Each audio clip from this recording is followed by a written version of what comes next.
की सी कि जिहड़ा फोटोन है उसका रेस्ट मास 0 हुंदा है ना। ये सारे पॉइंट्स कल डिस्कस कर ले सी आपां और फिर आपां टॉपिक शुरू कीता सी फोटो इलैक्ट्रिक इफेक्ट। हुण जिहड़ा फोटो इलैक्ट्रिक इफेक्ट है, फोटो इलैक्ट्रिक इफेक्ट दे विच ਅਸੀਂ ਕੀ ऑब्जर्व करते हैं कि ਜਦੋਂ भी किसी सबस्टांस के सरफेस से रेडिएशन ऑफ सूटेबल फ्रीक्वेंसी, हुण ये सूटेबल फ्रीक्वेंसी वर्ड का मीनिंग की है कि एक्चुअली किसी भी सबस्टांस के सरफेस चों इलैक्ट्रॉन्स नू इजैक्ट करन दे लई मिनिमम कितनी एनर्जी चाहिए है बेटा? वर्क फंक्शन दे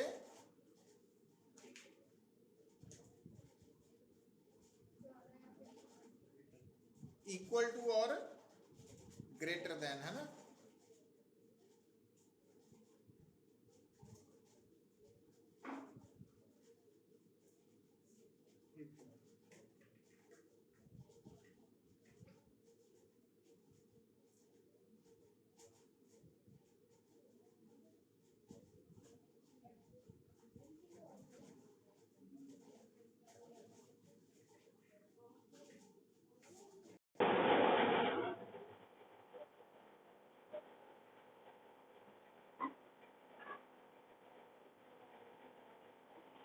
इक्वल टू और ग्रेटर देन। तो फिर उस तो बाद आपां इसे कंडीशन नूं तुहानूं दस्सिया सीगा कि अगर इंसीडेंट रेडिएशन दी फोटोन दी एनर्जी वर्क फंक्शन दे इक्वल और ग्रेटर देन है, इलैक्ट्रॉन इजैक्ट होएगा। अगर incident radiation the frequency threshold frequency they equal और ग्रेटर देन है, इलैक्ट्रॉन इजैक्ट होएगा। अगर incident radiation the wavelength threshold wavelength they equal और लेस देन है, इलैक्ट्रॉन इजैक्ट होएगा। ये कंडीशन है ना। तो ਇਹਦਾ मतलब ਜਦੋਂ ਆਪਾਂ ਕਹਿੰਦੇ ਨਾ सूटेबल फ्रीक्वेंसी रेडिएशन, ਉਹਦਾ मतलब है भी उस रेडिएशन ਦੇ फोटोन ਕੋਲ एबिलिटी है, सफिशिएंट एनर्जी है इलैक्ट्रॉन ਨੂੰ इजैक्ट ਕਰਨ ਦੀ। ਹੁਣ ਜਦੋਂ ਅਸੀਂ ਹੁਣ ਉਸ ਤੋਂ ਅਗਲੀ ਗੱਲ ਕਰਨ ਲੱਗੇ ਆ बेटा, देखो वो की है कि अगर energy of photon E work function दे इक्वल है तो ਉਹਦਾ मतलब इलैक्ट्रॉन इजैक्ट होएगा, यस होएगा। पर electron is just ejected. Just ejected का मतलब है कि electron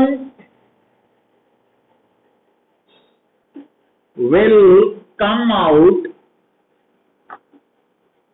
from the surface with zero kinetic energy।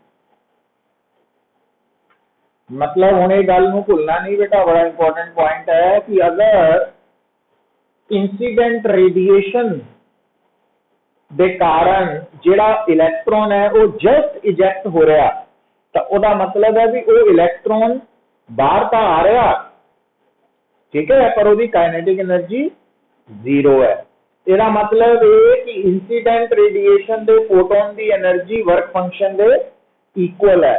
उसका मतलब है जदों भी कहे ना इलैक्ट्रॉन इज जस्ट इजैक्टेड, तो फोटोन की एनर्जी वर्क फंक्शन दे इक्वल है, फ्रीक्वेंसी थ्रेशोल्ड फ्रीक्वेंसी दे इक्वल है, वेवलेंथ थ्रेशोल्ड वेवलेंथ दे इक्वल। तो आ कंडीशन आ गई। तो अगर energy of photon greater than work function है तो electron is ejected, electron eject होएगा। एक फोटोन करके एक इलेक्ट्रॉन ने इजेक्ट होना ना, जे 2 है तो 2 होंगे, 4 है तो 4 and so on. In general आप गल कर रहे हैं। पर हुण अगली गल ये है कि जदों इंसीडेंट रेडिएशन दे फोटोन दी एनर्जी वर्क फंक्शन तो ग्रेटर देन है, या इंसीडेंट रेडिएशन की फ्रीक्वेंसी थ्रेशहोल्ड फ्रीक्वेंसी तो ज्यादा है, या इंसीडेंट रेडिएशन की वेवलेंथ थ्रेशहोल्ड वेवलेंथ तो घट है, तो इलेक्ट्रॉन इजेक्ट होएगा। पर इलेक्ट्रॉन की काइनेटिक एनर्जी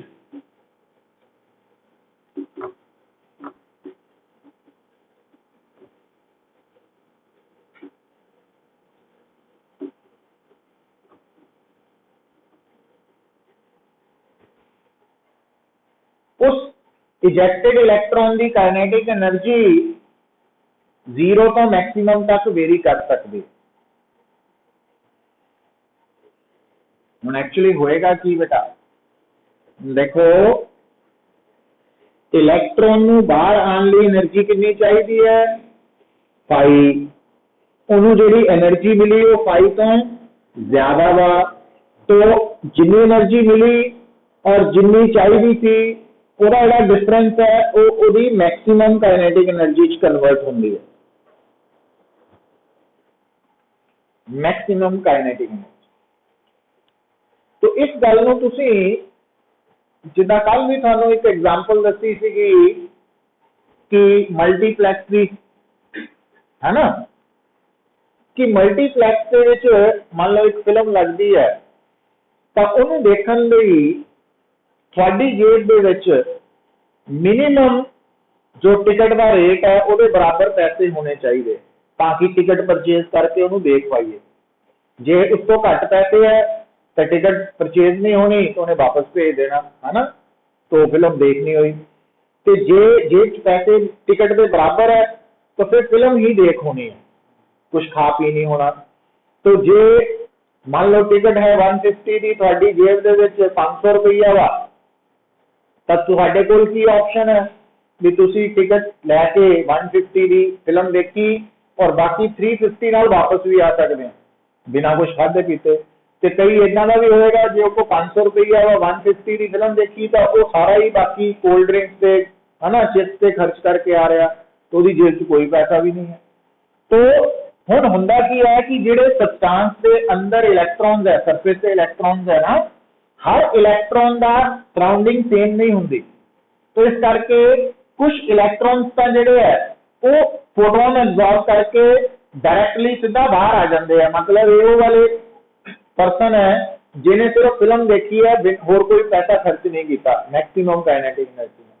ते बाकी जिहड़े है कुछ इलैक्ट्रॉन इदां दे भी है जिहड़े बाहर निकलते वक्त सराउंडिंग में भी कुछ एनर्जी डिस्ट्रीब्यूट कर देंगे हैं। तो इसका मतलब जो बाहर निकलते हैं तो उन्होंने अपनी काइनेटिक एनर्जी मैक्सिमम तो घट होंदी है। तो पर एक गल बड़ी क्लीयर है कि किसी भी फोटो इलैक्ट्रॉन की maximum kinetic energy energy of photon minus work function तो निकलेगी, है ना। तो ये रिजल्ट भूलना नहीं है, ये बड़ा इंपॉर्टेंट रिजल्ट है। हुण इहदे बिहाफ से तुसीं न्यूमेरिकल सॉल्व कर सकते हैं। लिख लो न्यूमेरिकल, लिखो a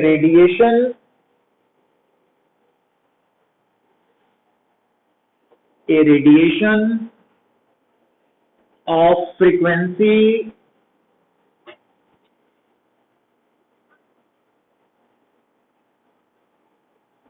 3 into 10 raised to power 14 hertz is incident on a substance having work function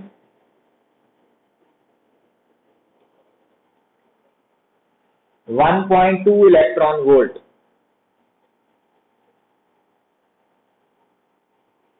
Calculate the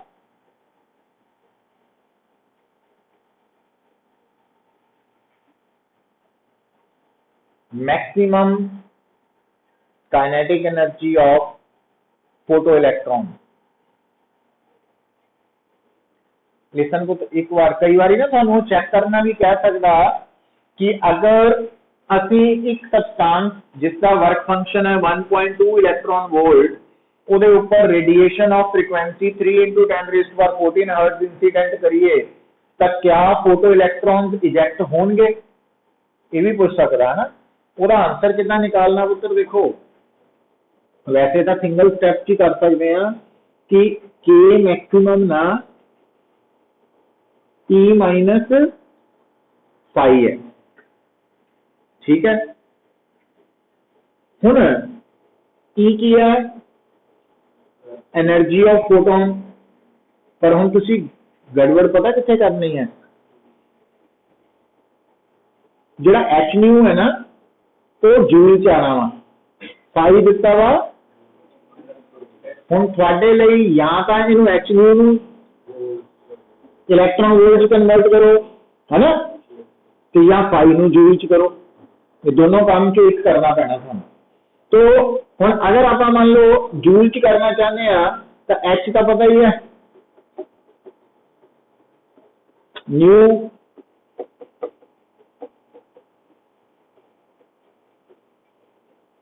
minus phi है।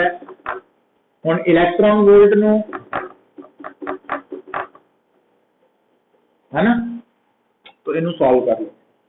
अच्छा हुण इत्थे देखियो गल सुनो, सिंगल स्टेप च अगर ये तुहाडा आंसर पॉजिटिव च आ गया, 0 या पॉजिटिव, इसदा मतलब इलैक्ट्रॉन इजैक्ट होया वा। पर जे तुहाडा ये आंसर नेगेटिव आ गया तो काइनेटिक एनर्जी नेगेटिव हुंदी नहीं, इसदा मतलब इलैक्ट्रॉन इजैक्ट नहीं होया, नो इजैक्शन ऑफ इलैक्ट्रॉन। ਇਹਦੇ ਚ आंसर निकल आया ਤੁਹਾਡਾ। दूसरा इलैक्ट्रॉन लिसन पुत्र, तो ਇਹਦੇ ਚ मतलब इको स्टेप ਚ ਤੁਸੀਂ दोनों आंसर देते भी जे काइनेटिक एनर्जी पॉजिटिव आ गई इट मींस इलैक्ट्रॉन इजैक्ट होया, और जितनी काइनेटिक एनर्जी पॉजिटिव आई वो मैक्सिमम आ गई, है ना। पर जे उन्हें मैंने पूछे कि एक रेडिएशन है ਉਹਦੀ फ्रीक्वेंसी और वर्क फंक्शन ऑफ सब्सटेंस ਦਿੱਤਾ ਹੋਏ ਤੇ ਜੇ ਉਹ ਮੈਨੂੰ ਕਹੇ कि दसो इलैक्ट्रॉन इजैक्ट होएगा कि नहीं होएगा, तो ਉਹਦਾ आंसर एक ਤਾਂ ਇਦਾਂ कर सकते हैं। दूसरा ਤੁਸੀਂ ਇਦਾਂ ਵੀ ਚੈੱਕ कर सकते हैं कि एनर्जी ऑफ फोटोन निकाल लो, वर्क फंक्शन की वैल्यू दी हुई है ना। तो अगर E greater than equal to phi है तो इजैक्ट होया, तो जे E की वैल्यू फाई तो घट है तो नहीं इजैक्ट होया। दूजी गल इदां भी कर सकते हैं, बड़ियां ऑप्शनस है तुहाडे कोल आंसर देण दे। हुण जदों तुहानूं ना वर्क फंक्शन गिवन है,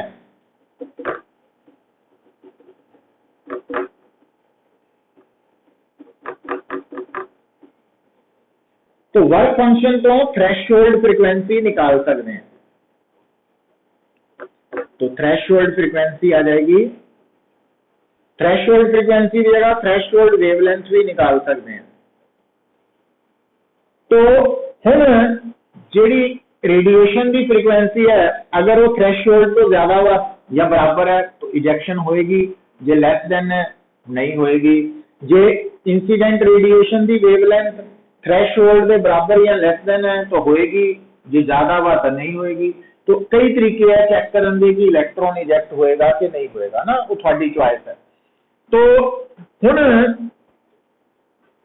एक गल जिहड़ी इस न्यूमेरिकल करन तो बाद तक आपां हुण कवर कर चुके हैं, देखो बई उहनूं गल नूं रिवाइज कर लेना तुसीं। वो की है कि जदों भी किसी भी सब्सटेंस के ऊपर radiation of suitable frequency incident होएगी तो जिहड़े फोटो इलैक्ट्रॉन इजैक्ट होणगे उन्हां दी काइनेटिक एनर्जी सब दी सेम नहीं है, 0 तो मैक्सिमम तक वेरी करती है।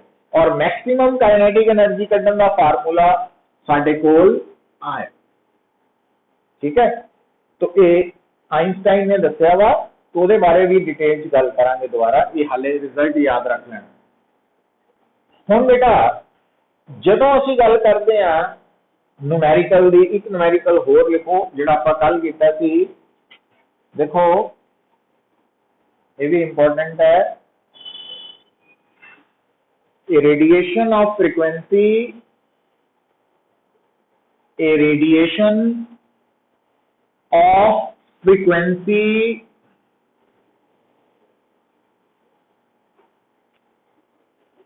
nu is equal to 4 × 10⁻14 hertz is emitted by a source of power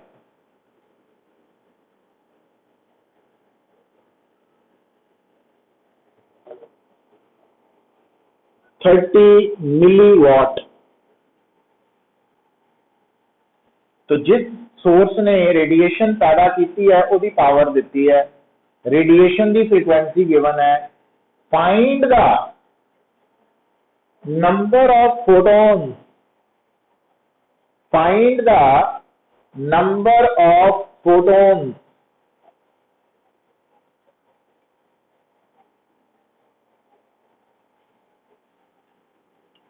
emitted पर सेकेंड।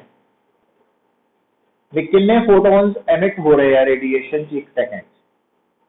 हुण इहदे लई तुहाडे दिमाग च इमीडिएटली जिहड़ा कल कंसैप्ट पढ़िया सी कि power is equal to N H nu. H nu मतलब सिंगल फोटॉन की एनर्जी इंटू एन सी number of photons per second. तो N is equal to P over H nu. हुण जिहड़ी पावर है 30 मिली वॉट और H है 6.62 इंटू 10⁻⁻34 जूल सेकेंड और फ्रीक्वेंसी है 4 इंटू 10⁻14 हर्ट्ज। तो ये सॉल्व करके नंबर ऑफ फोटॉन्स एमिटेड पर सेकेंड आ गया। तो अगर ये सारे रेडिएशन किसी सरफेस पे इंसिडेंट हो रही है तो ये number of photons incident per second भी हो गया, वही सेम नंबर हो गया, है ना। अच्छा हुण देखो बेटा,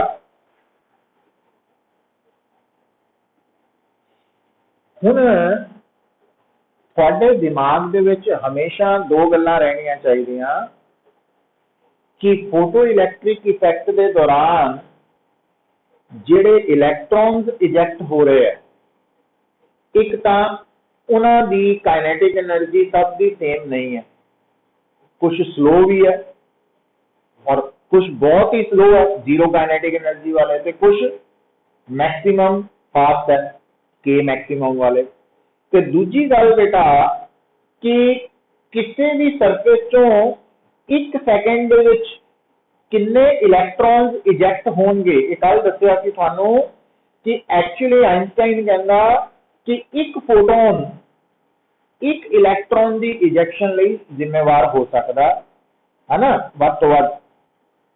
इसदा मतलब जे आपां इस गल नूं जनरलाइज करिए, जिन्ने ज्यादा फोटॉन्स इंसीडेंट होणगे पर सेकेंड उन्ने ज्यादा फोटो इलैक्ट्रॉन्स इजैक्ट होणगे पर second.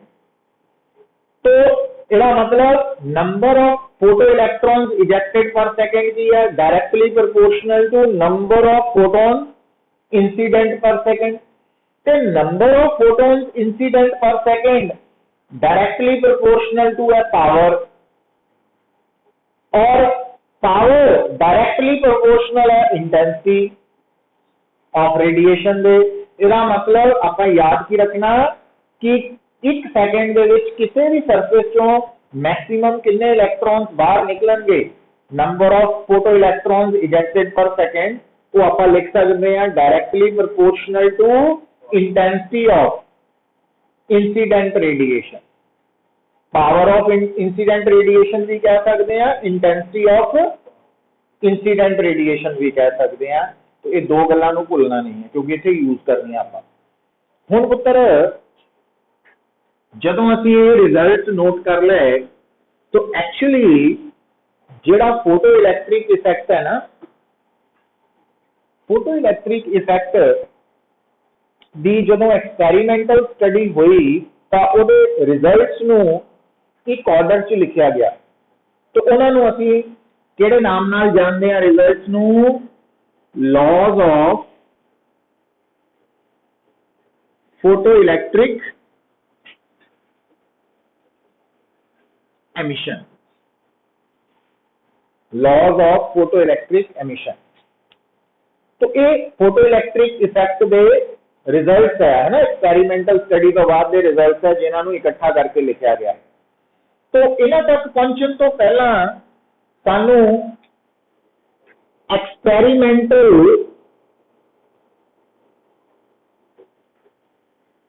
Setup of photo electric effect के बारे भी थोड़ा समझ होनी चाहिए।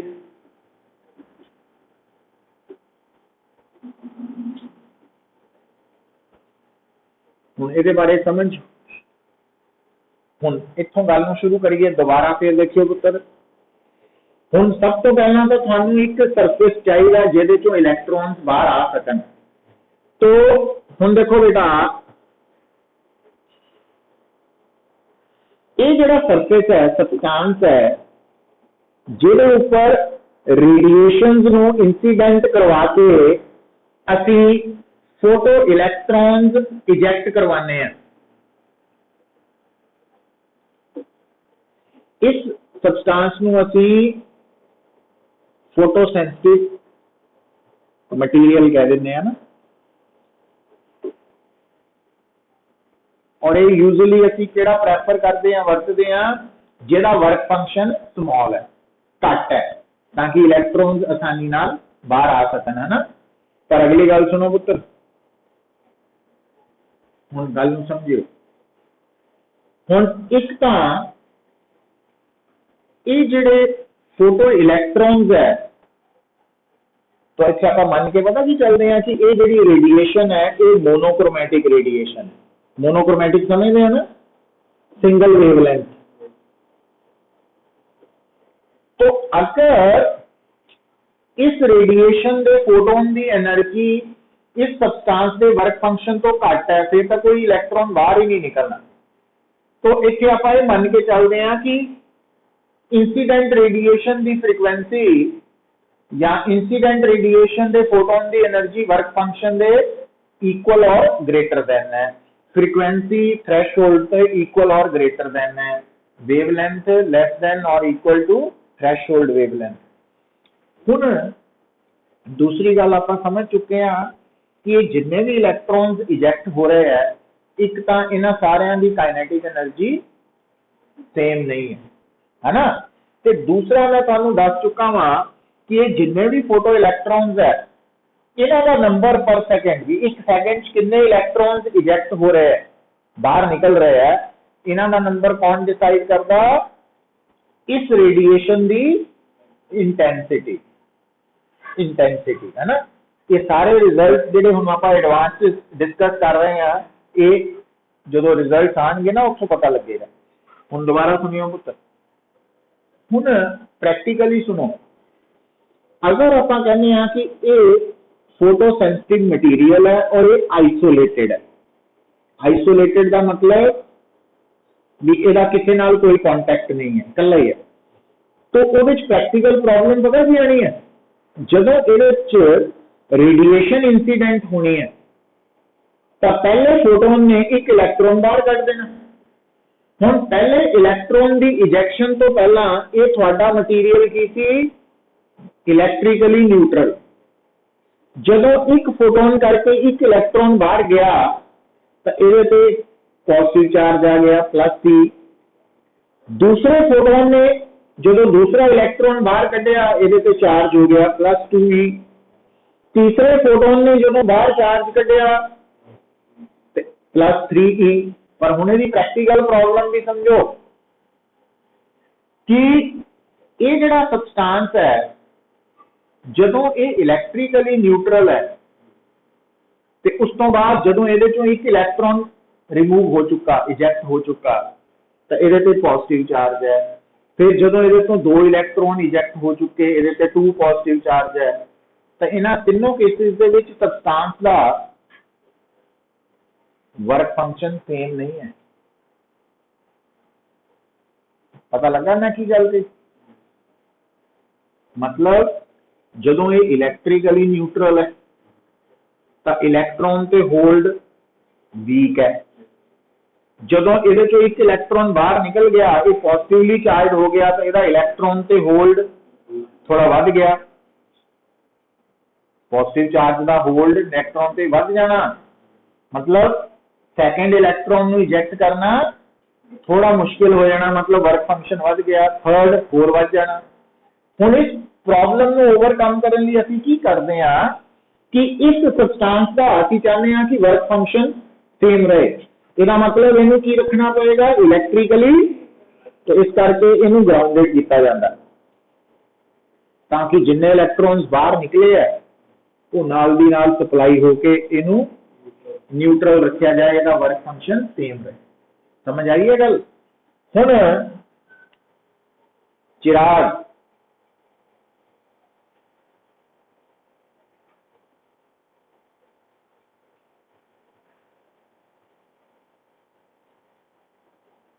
आर्यन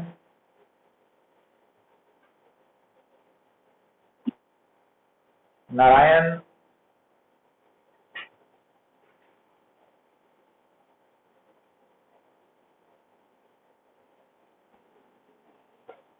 सो हुण इहदे लई बेटा आ गल समझ आ गई। हुण फिर देखो, तो इहदे लई फिर सारी तैयारी किदां करिए एक्सपैरीमेंटल सैटअप लई। तो आ बेटा साडे कोल है फोटो सेंसिटिव मटीरियल, ठीक है। ਇਹਦੇ ਤੇ ਜਦੋਂ ਲਾਈਟ इंसीडेंट होनी है रेडिएशन, तो इलैक्ट्रॉन्स बाहर निकलने हैं, तो ਇਹਦੇ वर्क फंक्शन ਨੂੰ कांस्टेंट रखने ਲਈ ਇਹਨੂੰ ਕੀ कर दिता गया, ग्राउंडेड कर दिता गया। अच्छा, ਜਿਹੜੇ इलैक्ट्रॉन्स इजैक्ट हो रहे हैं ਉਹਨਾਂ ਨੂੰ कलैक्ट करने ਲਈ इस दे सामने असी एक मैटेलिक वायर रखती, तो इस वायर ਨੂੰ ਅਸੀਂ बुलाने हैं एनोड और इनू कह दिंदे आ कैथोड। हुण बेटा ये जो कैथोड है इहदे ते जदों रेडिएशन इंसीडेंट होनी, इलैक्ट्रॉन्स पैदा होने, पर जे ये सारा ओपन च है तो ओपन दे विच तां कई तरह के मॉलिक्यूल्स है एग्जिस्ट कर रहे हैं, तो उन्हां दे करके इजैक्ट हुए इलैक्ट्रॉन जिहड़े है वो तां रस्ते च ही खत्म हो जाने। तो इसका मतलब इत्थे वैक्यूम चाहिए, तो वैक्यूम च होने करके ये सारी अरेंजमेंट जिहड़ी है वो असीं वैक्यूम ट्यूब दे विच एनक्लोज की हुई है ना। आ वैक्यूम ट्यूब आ गई, ये सारा वैक्यूम ट्यूब है। अच्छा, अगली गल सुनो, हुण इहदे उपर रेडिएशन इंसीडेंट करवाउण लई ना असीं इस वैक्यूम ट्यूब दे विच की कीता, एक साइड विंडो रखी हुई है। तो आ जिहड़ी विंडो है ना, तो इहदे थ्रू रेडिएशंस आके कैथोड ते इंसीडेंट हुंदियां ते फोटो इलैक्ट्रॉन्स इजैक्ट हुंदे।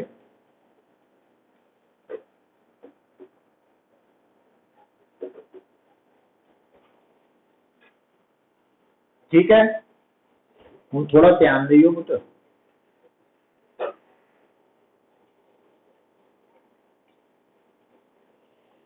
हुण इस कैथोड तो 1 सैकेंड दे विच किन्ने इलैक्ट्रॉन्स इजैक्ट होणगे वो डिपेंड करेगा directly proportional to intensity of incident radiation, है ना। पर अगली गल सुनो, ये जिहड़े इलैक्ट्रॉन्स इजैक्ट होए है ना, इन्हां सारियां दी काइनेटिक एनर्जी सेम नहीं है, कोई स्लो है कोई फास्ट है। तो इसका मतलब ये सारे इजैक्ट हुए इलैक्ट्रॉन एनोड तक पहुंचेंगे जरूरी नहीं है। इसका मतलब एनोड तक 1 सैकेंड कितने इलैक्ट्रॉन्स पहुंच रहे हैं वो हमेशा जिन्ने इलैक्ट्रॉन्स कैथोड चो 1 सैकेंड चो इजैक्ट हुए उसके बराबर हुए जरूरी वो तो घट होएगा जनरली। पर हुण इस गल नूं आपां एक एग्जाम्पल दे नाल समझदे हां कि जिहड़ी कैथोड है उहनूं मान लो तुसीं जलंधर, एनोड नूं मान लो तुसीं फगवाड़ा, ते फोटो इलैक्ट्रिक इफैक्ट के दौरान निकलन वाले इलैक्ट्रॉन्स ते इस इफैक्ट नूं किद्दां समझिए कि मान लो जलंधर तो लैके फगवाड़ा तक मैराथन रेस होनी है ना। हुण 24-25 किलोमीटर नठना पैना जलंधर तो फगवाड़ा पहुंचने लई। हुण उत्थे जिहड़े स्टार्टिंग पॉइंट ते बंदे आ गए, 100 बंदा आ गया, तो हर बंदे की एनर्जी सेम नहीं है। कोई घट दौड़ सकता, कोई ज्यादा, कोई फोटो खिंचाने लिए आया सिर्फ, है ना, तो कोई दौड़न लिए आया, कोई वाकई एथलीट है। तो हर एक की काइनेटिक एनर्जी अलग अलग है। तो अगर मैराथन शुरू हो जाए, बस मैराथन ही है, कोई कैश प्राइज नहीं है ना, मतलब जेड़ा फगवाड़ा मैराथन कंप्लीट कर गया उन्होंने कोई कैश प्राइज नहीं है, सिर्फ सर्टिफिकेट ही है, कोई इंसेंटिव नहीं है। तो फिर तो 100 बंदा दौड़ना शुरू किया जलंधर तो फगवाड़ा तक तो 4-5 ही पहुंचने हैं जेडे वाकई एथलीट्स है ना। तो इदा ही इतने होना भी जे एनोड और कैथोड दोनों न्यूट्रल है, दोनों का कोई पोटेंशियल नहीं है, तो एनोड तक 100 विचों 5-6 इलैक्ट्रॉन्स ही पहुंचने हैं फास्ट वाले, ठीक है। पर जे कैश प्राइज आना शुरू हो जाए कि जेड़ा फगवाड़ा पहुंचेगा, अगर वो कैश प्राइज रख दिता जाए से 2100 पहुंचने वाले नू, जितन वाले का अलग है, पहुंचने वाले नू, फिर जेड़ा बिना इनाम के सिर्फ 4-5 पहुंच रहे सी, हुण 2100 रुपए वाले 2-3 ने होर कोशिश करके पहुंच जाना, 2100 मिल रहा है ना, थोड़े ज्यादा हो गए। जे कैश प्राइज 2100 की जगह पे मान लो 11,000 है, तो फिर 20-25 ने पहुंच जाना भी 11,000 है ना। तो जे कैश प्राइज है सपोज 21,000, तो फिर 10-15 ने होर कोशिश कर लेनी भी पैसे बढ़ गए, हम कोई गल नहीं। तो जे कैश प्राइज कर दिए 51,000, तो फिर 40-50-60 पहुंच जाने हैं। तो जे कैश प्राइज लाख कर दईए तो फिर तो लगभग पहुंचने वाले को मिलना ही मिलना लाख रुपया, तो कोई गल नहीं, विचों तुर लांगे, है ना, कि पहुंच जाना वा, तो सारिया ने ही पहुंच जाना। हुण ओही चीज इत्थे है भी कैश प्राइज का मतलब की है कि जे असीं इस एनोड नूं ना पुत्तर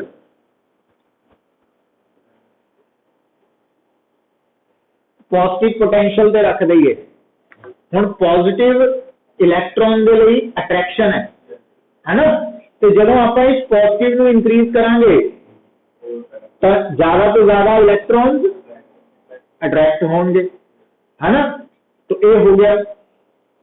अच्छा, तो जो उल्टा कर दईए भी कैश प्राइज तो कोई रखिया नहीं, सर्टिफिकेट भी रखे सीगे, पर आपां जिहड़ा सड़क की हालत है वो माड़ी कर दईए, मतलब ऑब्स्ट्रक्शन क्रिएट कर दईए, फिर की होएगा, जेडे पहला वधिया सड़क के उपर बिना इंसेंटिव के 4-5 पहुंच रहे सी, तो हुण सड़क खराब हो गई, तो वो भी थोड़े घट जाना, 1-2 ने होर घट जाना।